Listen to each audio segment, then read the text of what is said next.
Awesome. Today we're going to be covering the structure of the Constitution. And just to rewind, we have to ask ourselves, well, what is the U.S. Constitution?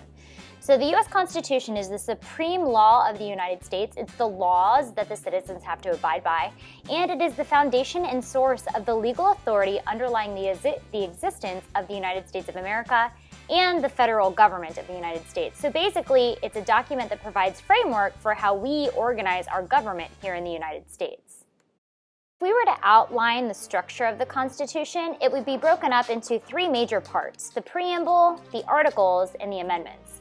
The preamble is the first introductory paragraph to the Constitution, and it states the purpose of the document. The articles include 7 different sections covering the 3 different branches of the government, as well as state government, amendment process, the powers of the federal government, and how to ratify or change the Constitution if we should ever need to in the future. Finally, the Constitution has a separate section for amendments. There's 27 total. The first 10 happen to be the Bill of Rights, the 10 amendments that solidify yours and my rights. Part 1 of the Constitution, the preamble, sets out the purpose of the document itself. The preamble states, "We the people of the United States, in order to form a more perfect union, establish justice, ensure domestic tranquility, provide for the common defense, promote the general welfare, and secure the blessings of liberty, to ourselves and our posterity, do ordain and establish this Constitution for the United States of America." With that simple statement, what they were trying to say is, the Constitution is going to ensure that there is a more perfect country which establishes justice and domestic tranquility or peace at home. The document promises it will set up some type of defense for the country and provide some type of general welfare, as well as secure the blessings not just for now, but for the country in the future as well. Article 1 of the Constitution sets up the legislative branch for our country. Our legislative branch is bicameral, meaning there's 2 parts to it. Look at the word bicameral. It's bi meaning 2.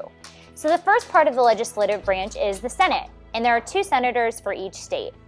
The second part, or the second half of the bicameral legislative branch, is the House of Representatives, and the number of House of Representatives is based on the state's population.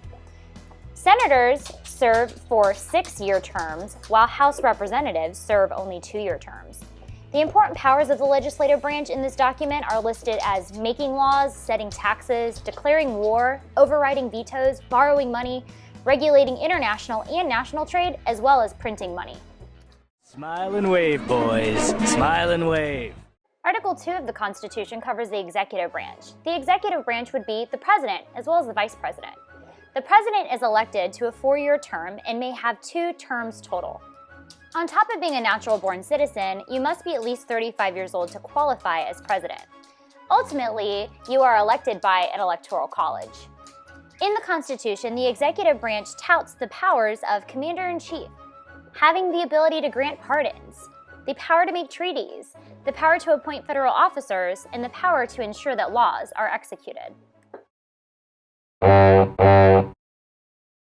Article 3 of the Constitution covers the judicial branch. This includes the Supreme Court judges who serve life terms unless they're impeached.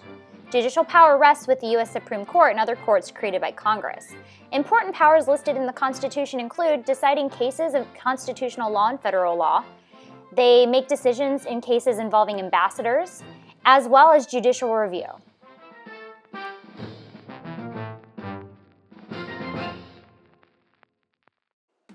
Other important articles to consider are Article 5 of the Constitution, which covers the amendments and how they can be proposed or amended, as well as Article 6, which talks about the federal power of the government. They came up with the Supremacy Clause, which says the federal law is supreme to state or local laws, meaning the federal law will trump a state or a local law. Article 6 also states that no religious tests can be used when applying for public office. Books! I got books! You can't talk about the U.S. Constitution without also mentioning the amendments, and most importantly, the Bill of Rights. The Bill of Rights are the first 10 amendments to the Constitution. The First Amendment states the freedom of religion, the freedom of speech, press, to assemble and to petition. Amendment 2 is the right to bear arms, meaning to own a gun. Amendment 3 is no quartering of troops, meaning the government cannot house soldiers in your home without your permission. Amendment 4, no unreasonable search or seizure. Number 5, indictments, due process, self-incrimination, double jeopardy, and rules of eminent domain. Amendment 6 is the right to a fair and speedy public trial. Amendment 7 is the right to trial by jury in civil cases. Amendment 8, no excessive bail, cruel or unusual punishment. Amendment 9, there are rights not written in the Constitution, and states, as well as other governments, local level, have the ability to make laws so long as they do not overstep any federal law. And finally, Amendment 10, all rights not given to the federal government belong to the state and the people.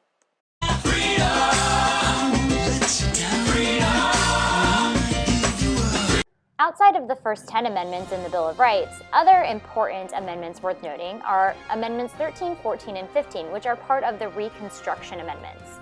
The 13th Amendment abolishes slavery, while the 14th Amendment grants that all persons are citizens if born in the United States, and the 15th Amendment grants the right to vote regardless of race, color, or previous servitude. Other amendments that warrant a bit of attention are the 18th Amendment, which prohibited the consumption or sale of alcohol, the 19th Amendment, which gave women the right to vote, the 21st Amendment, which repealed prohibition allowing people to drink alcohol again, the 22nd Amendment, limiting the presidential to 2 terms, the 24th Amendment, which prohibits poll taxes at the voting booth, and the 26th Amendment, which lowered the legal voting age to 18.